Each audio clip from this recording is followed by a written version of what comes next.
Hello বন্ধুরা, কেমন আছেন? আশা করি ভালো আছেন। আমিও ভালো আছি। আজকে নিয়ে এসেছি ওলের ডাঁটার রেসিপি। ওলের ডাঁটা আর কাঁঠালের বীজ একসাথে কিভাবে বানাই সেটাই দেখাবো।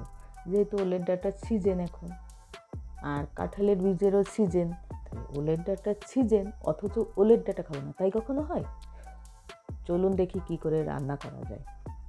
ওলের ডাঁটাগুলা উপরকার জামাটা ছাড়িয়ে তারপরে ছোট ছোট করে কেটে নেব।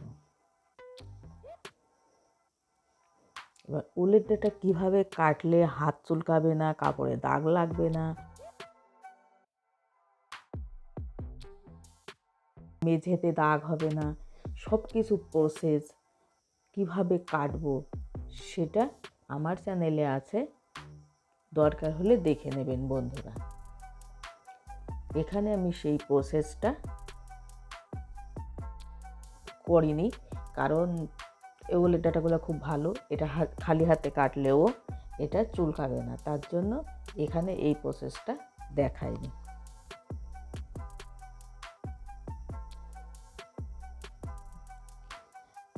এরকম করে ছোট ছোট করে কেটে নিতে হবে ওলের ডাঁটাগুলো। যেগুলো মোটা সেগুলোকে চিড়ে নিতে হবে, তা নাহলে সিদ্ধ হবে না। যেগুলো পাতলা সেগুলো গলে যাবে, আর মোটাগুলো সিদ্ধ হবে না, তাই পাতলাগুলো গোটা থাকবে আর মোটাগুলো চিড়ে নিতে হবে।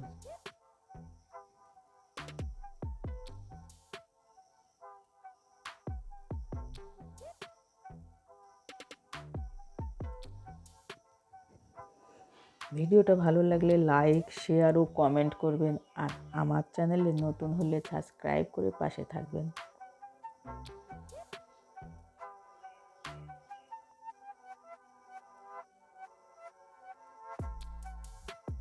ওলের ডাঁটাগুলো কাটা হয়ে গিয়েছে, এবার কাঁঠালের বীজগুলো কেটে নেব।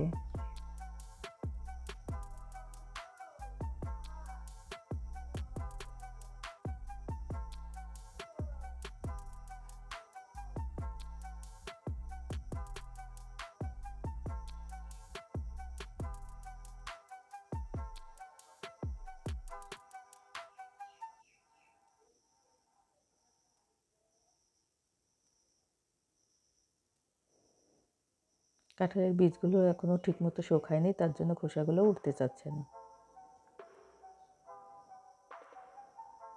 কিন্তু কাঁঠালের বীজগুলো খুব ভালো, একদম কাঁচাও যদি রান্না করি, মানে রোদ্রে না দিয়ে, তবু সিদ্ধ হবে।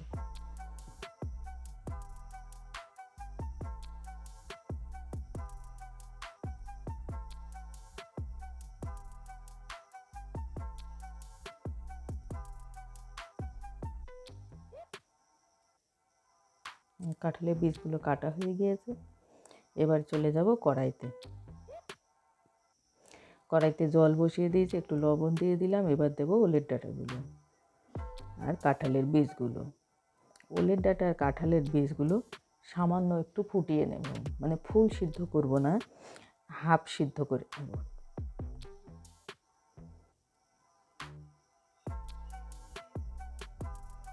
এবার কিছু দিয়ে ঢেকে দেব। বেশ, ঢাকনা খুলে ওলের ডাঁটাগুলো একটা ঝুড়িতে ঢেলে নেব।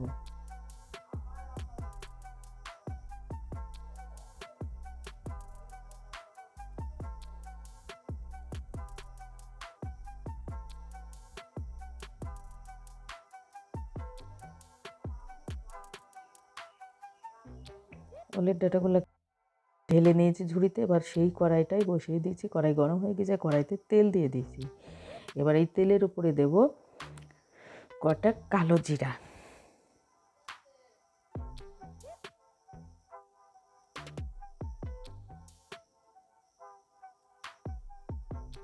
দিলাম কাঁচা চেরা লঙ্কা। এগুলো হলো শুটকি চিংড়ি মাছ, ছোট ছোট চিংড়ি। কিছুক্ষণ আগে গরম জলে ভিজিয়ে রেখেছিলাম, যেহেতু ছোট চিংড়ি তাই বেশিক্ষণ আগে ভিজানোর দরকার নেই। এবার তেলের উপর দিয়ে ভালো করে ভেজে নেব।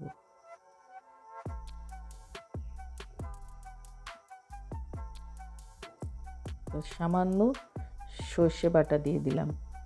এবার দেবো ওলের ডাঁটাগুলো, যে ভাপ দিয়ে রেখেছিলাম সেইগুলো ঢেলে দিলাম। এবার লবণ দিয়ে দিলাম, হলুদ দিয়ে দিলাম, আর ভালো করে মিশিয়ে দেবো ওরা খুন্তি দিয়ে। রান্না প্রায় শেষের দিকে, সামান্য একটু জল দিয়ে দেব, যেহেতু হাফ সিদ্ধ করা আছে তাই জল বেশি লাগবে না।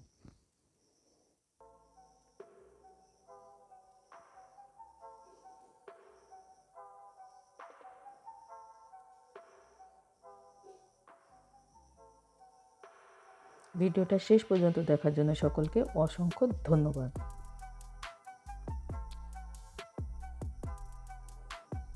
আজকের মতো এখানেই শেষ করছি আজকের রেসিপি।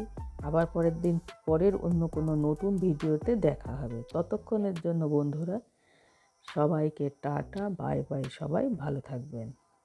ওলের ডাটা আপনারাও বানিয়ে খেয়ে দেখবেন, খুব ভালো লাগে।